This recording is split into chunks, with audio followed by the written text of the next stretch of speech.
मैले तपाईहरुको लागि यो बुद्धचित्त बिरुवाको जानकारीको लागि भिडियो बनाउँदैछु। यो भिडियोलाई तपाईहरुले सक्दो शेयर पनि गरिदिनु होला किनभने धेरै सामु चाहिँ पुगोस्। हामीसँग चाहिँ यसरी सबै क्वालिटीको बुद्धचित्त बिरुवाहरु चाहिँ उपलब्ध छ।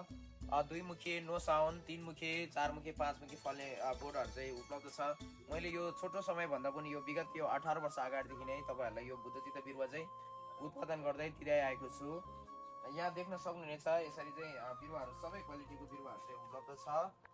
अनि मैले धेरैजनालाई चाहिँ भिडियोमा प्रत्येक भिडियोमा पनि लोकेसन पनि भनिरहेको हुन्छु। धेरैजनाले सोधिरहनु भएको छ। मेरो लोकेसन काभ्रे तेमाल, भगुन्डे बेसी अनि यही बिरुवाहरु चाहिँ मैले भक्तपुरमा पनि उपलब्ध गरेको छु किनभने काठमाडौँको लागि धेरै फोन आइसकेपछि मैले भक्तपुरमा उपलब्ध गरेको छु। भक्तपुरमा चाहिँ मेरो वाइफ हुन्छ, त्यहाँ धेरैजना आउनुहुन्छ दिनमा। सबै एकदमै आजभोलि चाहिँ धेरैजना दिनमा धेरैजना आउनु भएको छ। धेरै ठाउँबाट यो पूर्व पश्चिम विभिन्न ठाउँबाट आउनुहुन्छ। धेरैजनाले चाहिँ कल गरिरहनु भएको छ। मेरो नम्बर चाहिँ मैले स्क्रिनमा छोडेको छु।